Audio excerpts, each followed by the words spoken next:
it becomes very obvious over a large period of time which particular property styles, suburbs, precincts, characteristics stand the test of time and actually produce a good investment outcome. I think what's interesting is that a lot of people argue that, you know, the past growth won't necessarily dictate the future growth. How do you sort of reconcile those ideas? Look, I think the important message here is that really high quality assets tend to perform very consistently over time. That doesn't mean that property values never go down. They do, and we've recently experienced precisely that in the last 3 years. I think we saw a national around about a 10% decline in values, and we've started to recoup some of that loss. But the difference between the wider marketplace and the really good quality parts of the marketplace is not so much that the value never goes down, but it actually goes down far less than what more compromised parts of the marketplace will show in the way of a decline. And importantly, when market conditions stabilise and we see a resumption of growth, what I call the bounce back factor is hard and fast in the really good quality assets. So you will see perhaps the wider marketplace recoup 3, 4, 5% growth, but the really good quality properties might start recouping 6 or 7% right off the bat. So it's very much about being on the ground, having the data at your disposal. I mean, we've got files and files and files of properties, and we've been able to track their trajectory over 20 years and more. And so it's really important for investors to understand that property values and growth factors will fluctuate, but what we're trying to do in terms of really good quality asset selection is beat the performance of the wider marketplace. And when you're sort of talking about this quality asset, what does that look like to you? Well, when it comes to houses, we like to choose investments that are probably anything from the 1880s through to about the 1940s or 1950s.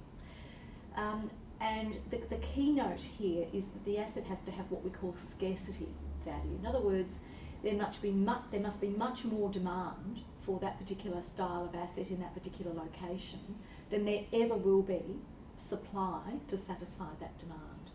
And the same applies, or the same criterion applies to apartments.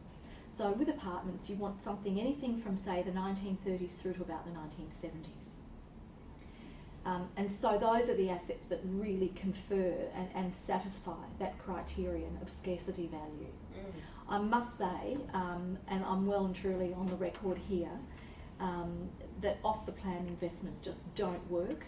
They don't have that scarcity value, the vast majority of them. There are always 2 or 3 examples that prove the rule, that break the rule to prove the rule, if you like. But they do tend to be very much geared towards owner-occupiers. Many of them are 7 figures, you know, rather than what I would consider to be the sort of the garden variety investment apartment that's, you know, at a more affordable level for most investors. And I'm really talking about something, say, between 500,000 and 700,000. Whereas these ones that may have started out as off the plan would have started out as $700,000, $800,000 investments back then when they were first sold, but they'd now be worth well and truly in excess of $1 million, and sometimes even 2. What do you think about sort of the more boutique type of the plan, maybe sort of a block of 6 or something like that? You know, Jenny, I still don't like them, not only because of the scarcity value.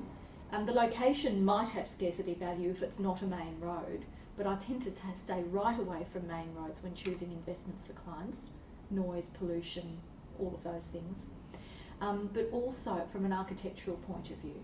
There is something about classic architecture, of course, which can't be either replicated or replaced.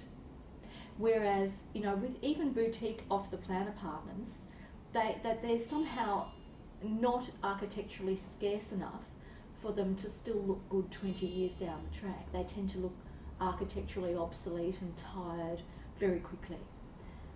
So that's one of the reasons, but the biggest reason is that they tend to be well and truly overpriced when they're sold. Well and truly priced above the prevailing housing stock on the established market, and people who buy them tend to have to wait years and years and many years often not only to maintain value but also to grow substantially. And remember the benchmark, it's got to double in value every 7 to 10 years. I would have to say I can't think of too many examples of off-the-plan apartments for investment purposes that have actually fulfilled those criteria. If you did see that an off-the-plan apartment building was going up in an area, say, that you'd focused on, do you think that'd be a positive or a negative for that area? I think it depends on the kind of development that it is, how big it is, exactly where it is. There would be, and we've seen this certainly in Melbourne and I know in Sydney many, many times, where there have been proposed off-the-plan apartment buildings that have caused absolute uproar amongst the residents. So, you know, you have to really deal with that on a case-by-case basis. If we're talking about a small, tasteful boutique development of between 4 and 6 townhouses or, you know, some nice apartments, they're generally not a problem in terms of adversely affecting the value of the existing housing stock. It's only when you start looking at sort of towers that are going to be multiple story towers with lots of apartments that residents tend to get very nervous, and rightly so, because it does affect the level of amenity in the area, which is what those existing residents have paid for, and it's why they've gone into those areas in the first place, because of the lifestyle and the level of amenity.